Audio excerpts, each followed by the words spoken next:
Minasan konnichiwa! Brad Wright from the Single Malt Whisky Club here, and boy do we have something out of left field for you for November. Our malt of the month, firstly, isn't a malt, and it's not just one, it's two. So for November, we're stocking your bar ready for the Christmas party rush with 2 bottles of Japanese blended whiskey, and I'll tell you why in a second. For those who are still reeling in shock, I know, it's confronting, isn't it? That's all right. We'll get you back on check with a exclusive 8-year-old cask strength Tassie whiskey from Island Coast Spirits. The Kaibutsu range is produced by top contemporary blending houses Kyoto Shuzo in the Kansai region. It's made from 100% Japanese spirit, both single malt and grain, and taken neat, it's light yet rich and layered whiskey. But we're not really here to talk about it neat, to be honest. This one's for summer. This one's for the stinking hot 30-degree Christmas barbecues and parties that we're all about to partake in. And don't get me wrong, I love parties, same as the next guy. But during Christmas, it's just so hot that drinking neat whiskey is, well, let's be honest, it's not ideal. Luckily, the Japanese have shown us the way here. They love their whiskey, but have discovered the highball, once known as whiskey and soda. This all-new take is whiskey and soda, but in a tall glass. Simples. But seriously, there's a reason why this is such a classic and long-lasting drink, because it's bloody good. Even more so on a hot day or night around the table with friends or family. The highball is the perfect solution. Whiskey fun, but cold and refreshing. Having said that, you don't want to be topping up a dram of your most treasured whiskey with mixers. So, to get your summer rocking, these couple of Japanese whiskies are not only perfect for blaspheming with your buckets of ice and soda or dry or Coke or even Diet Coke, they're great dramming in their own right neat. And we've got them at such a good price, you won't even mind sharing them with those social whiskey drinkers, if you get my drift. So the 2 expressions are the Doragon, a blend of Japanese single malt and grain alcohol, which is then matured for at least 3 years in a combination of oak and cherry tree wood, sakura, which perhaps makes it the most interesting from a what wood is this perspective, and results in a whiskey that is rich, malty with toffee aromas. The Monki, it's a more traditional whiskey maturation in a combination of American and 𝐿_cie, giving a fruity blend with spicy vanilla finish. Both expressions are bottled at 43% ABV and come in extremely striking Japanese-styled packaging. Both bottles, only $155. That's right, 2 bottles of Japanese whiskey for $155. Single Malt Whisky Club. So, how do they taste? Here they are, very similar in colour. The Doragon, taken neat. Definitely malty with toffee on the nose, as the bottle describes. On first sip, the mouthfeel is much less oily than the single malts we're used to. It's a very light spirit with an almost salty plum umaminess to it. The Monki, neat. And the, in a nutshell, bottle notes have nailed it. Fruity and vanilla-y, all right. There's some Dew lolly kicking around in there as well. It's a much sweeter whiskey than the Doragon. Once again, much less viscous on the palate, light even.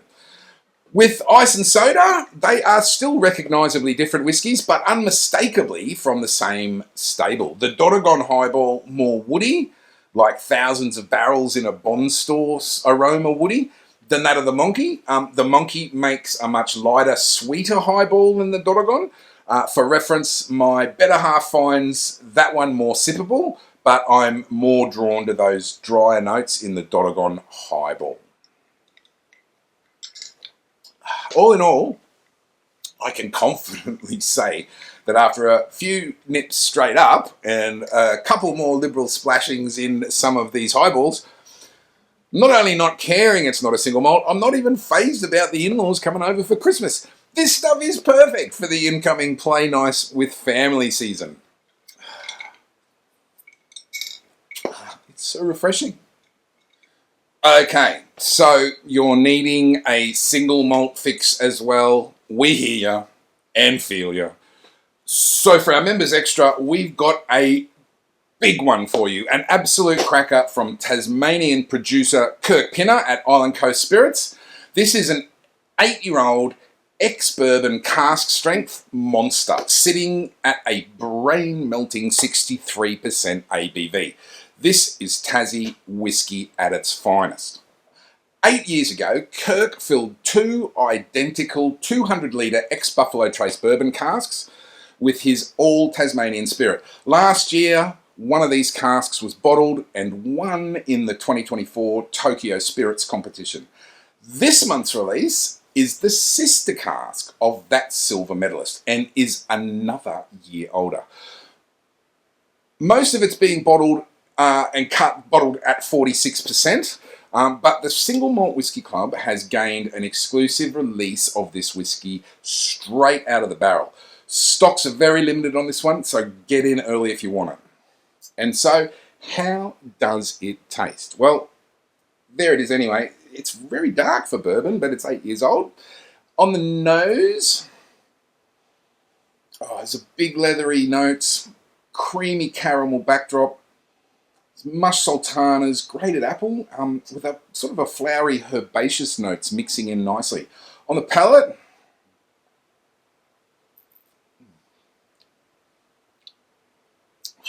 wow, it's huge. The 63% ABV, it hits with a whoosh rather than a bang. It's big, but it's not like a sledgehammer if you get my drift. That huge alcohol rush diminishes, evaporates quite quickly with remarkably little residual heat or pepper and is replaced with huge flavours.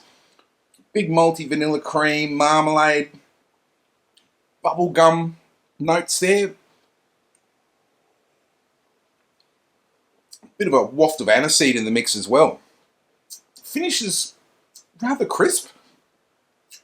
Whilst the sweet fruitier notes dissipate early on, it's a real gingery warmth that sort of builds and lasts, with bursts of Christmas biscuit spices swirling all around it. There's also somewhat of a sort of salty caramel tang in there in the fade out as well. Yum.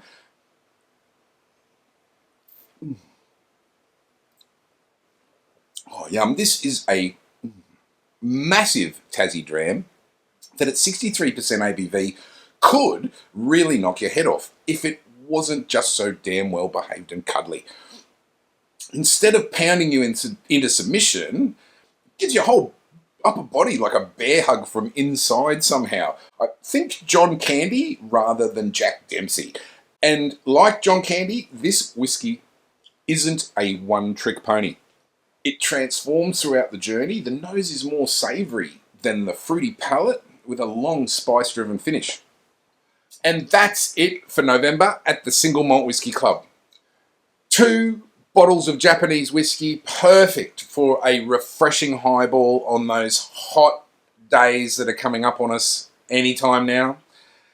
And a whopping 63% ABV cask strength 8-year-old single malt from Tasmania for the evenings. You and I both know that I'll be getting both. I suggest you do too. Until next month, I'm Brad Ryan. Come by!